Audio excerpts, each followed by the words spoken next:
বই রস চ্যানেলে আমরা আজকে শুরু করছি হুমায়ুন আহমেদ মিসির আলী সিরিজের উপন্যাস মিসির আলীর চশমা। আজ নবম পর্ব। মিসির আলী হাসপাতাল থেকে ফিরছেন এবং গভীর আগ্রহে রাত জেগে ভূত বিষয়ক প্রবন্ধ লিখে যাচ্ছেন। পানিভূত বিষয়ে আগে লেখা হয়েছে, এখন লিখছেন বৃক্ষ বাসীভূত।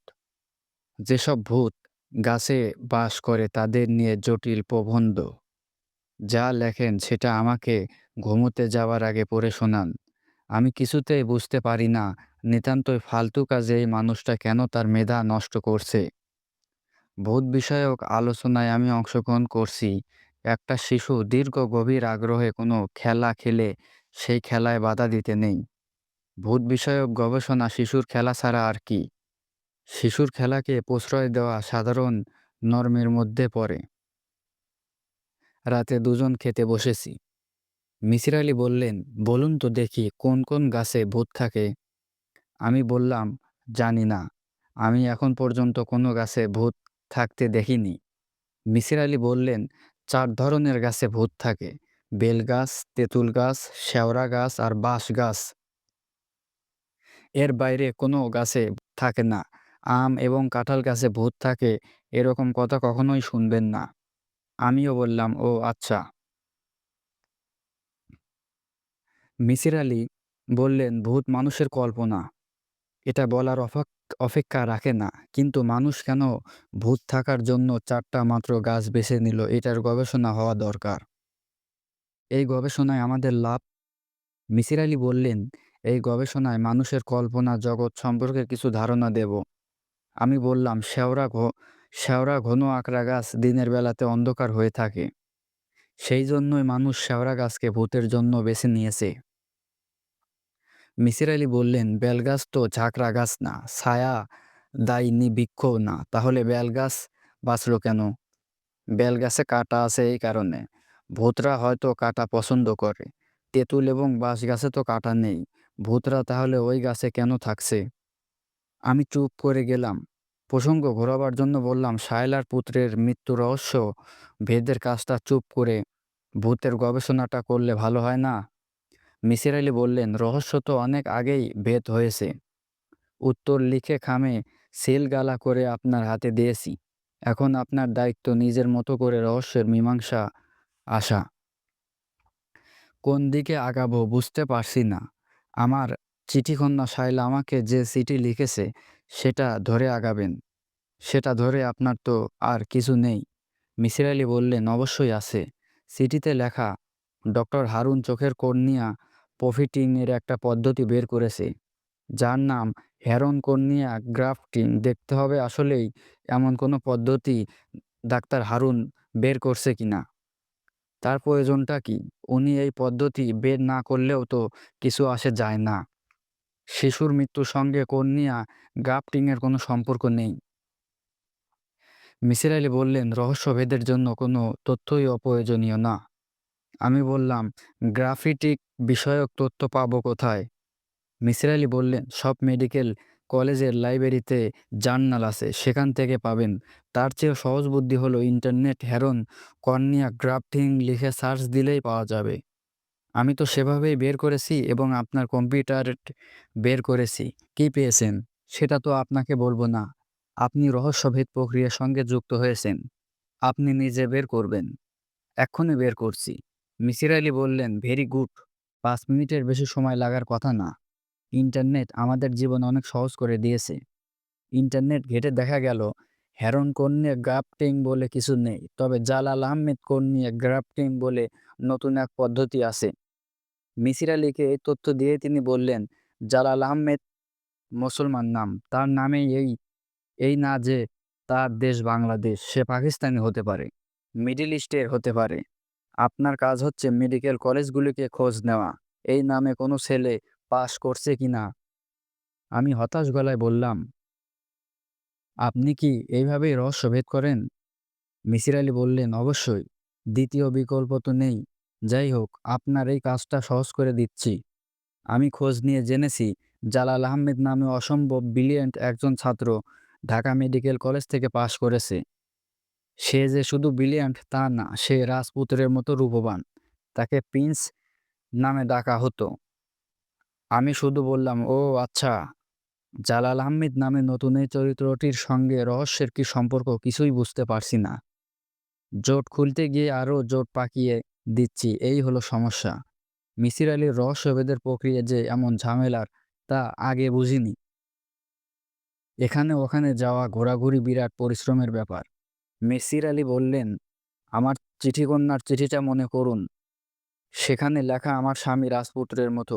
এখন আপনি বলুন, হারুন সাহেব কি রাজপুত্রের মতো? না। হারুন কর্নিয়া গ্রাফটিং বলে কিছু নেই, অথচ জালাল আহমেদ কর্নিয়া গ্রাফটিং আছে। যে জালাল রাজপুত্রের মতো সুন্দর, কিছু কি বোঝা যাচ্ছে? আমি হতাশ গলায় বললাম, না। মিসির আলি বললেন, আমার চিঠিকন্যা হাসপাতালের ঠিকানায় একটা চিঠি পাঠিয়েছে, চিঠিটা পড়ে দেখতে পারেন। আরও কোনো ক্লু যদি পাওয়া যায়। আমি বললাম, চিঠি পড়ে ক্লু বের করা আমার পক্ষে অসম্ভব। আগের চিঠিতে কিছুই পাইনি, এই চিঠিতে কিছুই পাবো না। মিসির আলি হো হো হো হো করে হাসছেন, যেন আমি খুব মজার কোনো কথা বলেছি। এইবারের চিঠিটা আমি পরপর ৩ বার পড়লাম। আগের চিঠি মিসির আলি ৩ বার পড়তে বলেছিলেন, এই কারণে এই চিঠি ৩ বার পড়া। চিঠিটা হলো, বাবা, আপনার চিঠিকন্যা শায়লা, আপনার শরীর খারাপ এবং আপনি হাসপাতালে ভর্তি হয়েছেন। এই খবর আমি হারুনের কাছে থেকে পেয়েছি। সে আপনার সব খবর রাখে। আপনি যে একজন লেখকের বাড়িতে উঠেছেন, এই খবরও তার কাছে পেয়েছি। আমার ধারণা সে আপনার পেছনে স্পাই লাগিয়েছে। বাবা, আপনাকে যে কথা বলার জন্য চিঠি লিখছি তা হলো ক্ষমা প্রার্থনা। মিথ্যা কথা বলে আপনার সময় নষ্ট করেছি, এই জন্য ক্ষমা প্রার্থনা।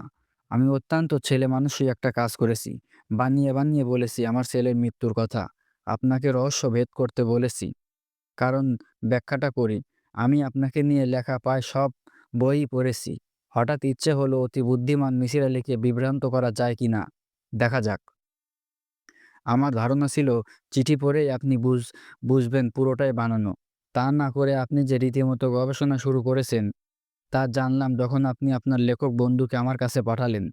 আপনার লেখক বন্ধু বললেন, ওই বছরের ১লা এপ্রিলে সরকারি ছুটি। মিথ্যা বলার এই বিপদ। সত্যি সত্যি ঘটনাটা ঘটলে আমার মনে থাকতো সে বছরের এপ্রিলে সরকারি ছুটি ছিল। বাবা, আপনি আমাকে ক্ষমা করবেন। আপনাকে বাবা ডেকেছি, কাজেই কন্যা হিসেবে ক্ষমা পেতে পারি। আমার ইচ্ছা ছিল হাসপাতালে আপনার সঙ্গে দেখা করা। চক্ষু লজ্জায় দেখা করতে পারিনি। বাবা, আপনি আমাকে যদি ক্ষমা করেন তাহলে একদিন এসে আপনাকে দেখে যাব। আমার এতই খারাপ লাগছে, ইচ্ছে করছে কেসিএন খেয়ে মরে যাই। ইতি চিঠিকন্যা শায়লা। ৩ বার চিঠি পড়ার পর আমি বললাম, আমি যা ভেবেছিলাম ঘটনা তো সেরকমই। মামলা ডিসমিস। মিসির আলি গম্ভীর গলায় বললেন, মামলা তো শুরু, ডিসমিস মোটেই না। আমি মেয়েটিকে সোমবার সন্ধ্যায় আসতে বলেছি। রাতে আমাদের সঙ্গে খেতে বলেছি। এর মধ্যে আপনাকে একটা কাজ করতে হবে। জালাল আহমেদের একটা ছবি জোগাড় করতে হবে। কোথা থেকে জোগাড় করব? আমি বলে দেবো কোথা থেকে। আর কিছু করতে হবে? ডাক্তার হারুনের সঙ্গে ভূত বিষয়ক একটা মিটিং। আপনি তাকে ভূত বিষয়ক নানান তথ্য দেবেন।